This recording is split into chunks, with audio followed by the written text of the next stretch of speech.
Excuse me, is that Rob Bell you are reading? Why, yes, it is his newest book. What is it about? It is about how the church has suppressed art, and how a loving God would never want to hinder any form of self-expression. Of course not.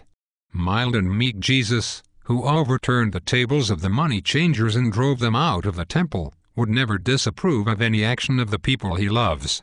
I could not have stated that better myself.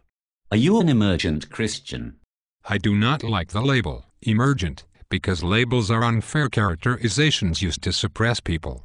I am a generously orthodox, Calvinist Armenian, progressive traditional Christian who believes theology is best discussed informally between friends over a pint of Guinness. I am so glad to hear that. In our postmodern culture, only such a new kind of Christianity will furnish the narrative that draws people into true Christian community. Yes. Evangelicals, who came from fundamentalism, which came as a reaction against modernism, have been too influenced by modernist ideals.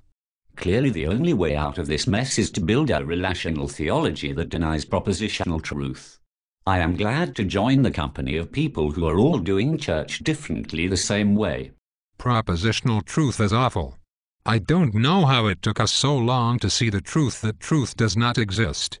Agreed. Propositional truth led to horrible ideas. Some religious people even claimed their religion was actually true and others were false. Such religious intolerance is intolerable. Jesus commanded us not to judge. I am so glad we are not like the legalistic, bigoted, close-minded traditionalists who thought they could so critique other religions.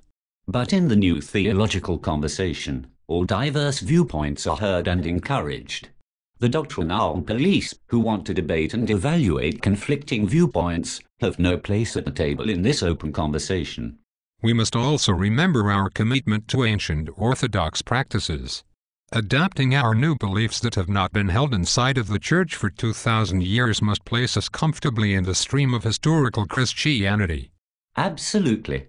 This must be what Jude meant when he urged us to earnestly contend for the faith, once for all passed on to the saints. Surely he imagined the continual repainting of the faith in every generation.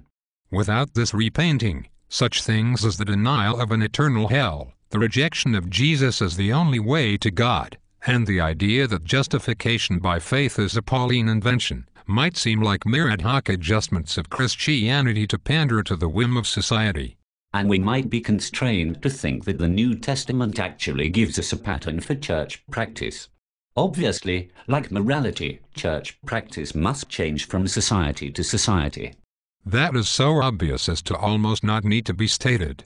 Our new, hip, pastors, who know every cultural reference, use every new technology, and have written more books than they've read, clearly know the best way for us to be the church.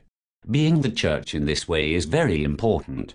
As St. Francis of Assisi said, we must preach the gospel at all times, and if necessary use words. Church practice cannot be based on the exposition of the Bible, because that means there is an objective meaning in the text. Such a belief in objective meaning inside of the biblical text could only be held by stuffy, educated, ivory tower intellectuals. Surely if anybody interprets the Bible incorrectly, it is these learned people. How can they even be trusted, given that they deny such spiritual practices as prayer labyrinths? I believe this bias came during the Reformation. Martin Luther was an acerbic controversialist. In breaking away from the Catholic Church, he went way too far. Reformers need to be careful not to throw the baby out with the bathwater. This is exactly why we need to cast off evangelicalism unrestrainedly. We must return to our more liturgical roots as we get further away from tradition. As we rediscover the value of liturgy, we will discover that the church has been too hierarchical. Many levels of organization hinder organic growth. Organic growth will certainly make us more creedal, which will remedy the strict doctrine that currently controls the church. Additionally, authentic community is certainly only built in the liturgical atmosphere that evangelicals have thrown off. Authentic community, in turn, will be missional. Being missional is very important. How else will the pagans hear that their religion is an equally legitimate means of salvation? They would also not be able to hear that, no matter what, God's love will prevail. Love must win. God will get his way, even if he has to erode away people's resistance in the hell of their own creation to do it. This is the only conception of God consistent with his love. Thus, we can do away with the hateful, eternal hell, so popular in our day. This has been a fruitful discussion. I'm glad we were able to have a conversation and openly exchange our ideas. But my church is hosting an art show. I must support our local artists. Buy Bell's glasses. I hope to see you soon. Yes, thank you for this dialogue. The church will grow as we continue to share different ideas without fear of judgment. Such uncritical discourse must be the best way to discover God. May the shine of McLaren's head guide your path.